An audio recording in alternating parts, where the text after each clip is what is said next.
Ladies and gentlemen, welcome to the Ha News Channel. Today is a special episode. We're going to be talking about a very special natural disaster. It is one of the most devastating disasters in Australia and has caused over 800 deaths and millions dollars worth of damage to the land. Yes, we're talking about bushfires. The reason why this special episode is taking place is due to the recent Black Saturday bushfires across Victoria. But before we get to the details about this devastating disaster, we must have an understanding about bushfires. So let's get right in. So now, we'll be speaking about facts about bushfires. The things we'll cover are the impacts of bushfires, some of the major bushfires that have wreaked havoc through society, some factors that fuel bushfires and start them, and ways to prevent and predict when and how powerful they will be.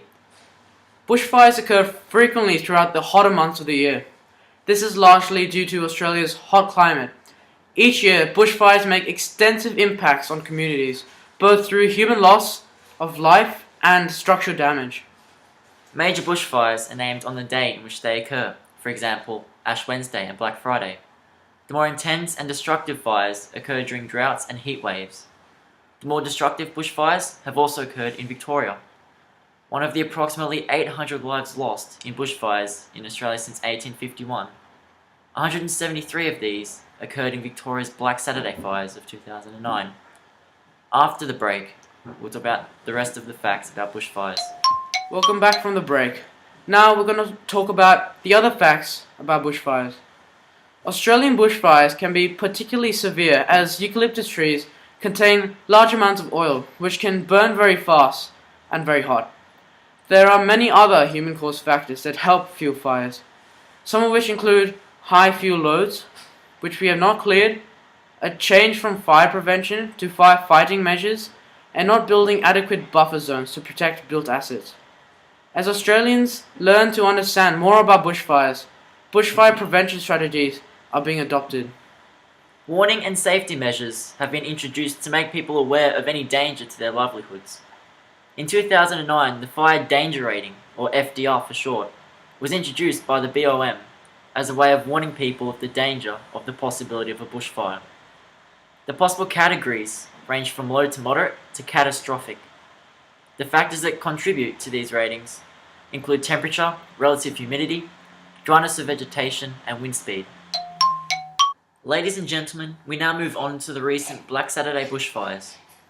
As per the name, the Black Saturday bushfires occurred on the 7th of February 2009, which obviously falls on a Saturday. They were not a single, particular bushfire, but to cause so much damage and devastation, there were a series of bushfires occurring throughout Victoria. Over 400 different bushfires were recorded. It ignited through severe bushfire conditions.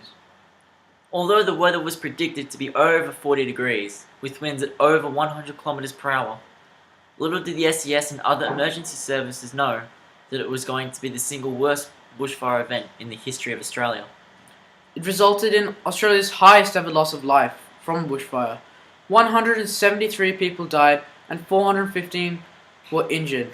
So why couldn't the SES and other emergency services stop these bushfires if they already knew that they were going to occur? Welcome back, ladies and gentlemen, to the final segment of our special bushfires episode. We're going to talk more about the Black Saturday bushfires. More specifically, talking about how the emergency services could not predict the events of Black Saturday, even with sufficient information. Before we talk about how the emergency services seemed unable to predict the fires, we must first touch upon how they would usually predict these sorts of weather events. Humidity and heat are telltale signs that a major weather event is imminent, as well as high wind speeds. The amount of rainfall that has fallen in a particular area this season, which causes a dip of vegetation. Also, various GIS tools telling meteorologists the direction and ferocity of a fire. If the meteorologists had these tools and information, why couldn't they stop the fires before it caused utter devastation to many parts of Victoria? Well, it could all be as simple as emergency services not being prepared for the worst. They expected bushfires, but nothing on the same level as the Black Saturday fires. Although they also wanted to stop the fires were so intense and out of control that the CFA couldn't contain them. Thank you for tuning in to this special hard news episode. We hope you're informed about bushfires and disastrous impacts that they can have. We'll catch you next time in our episode about hurricanes. Thanks.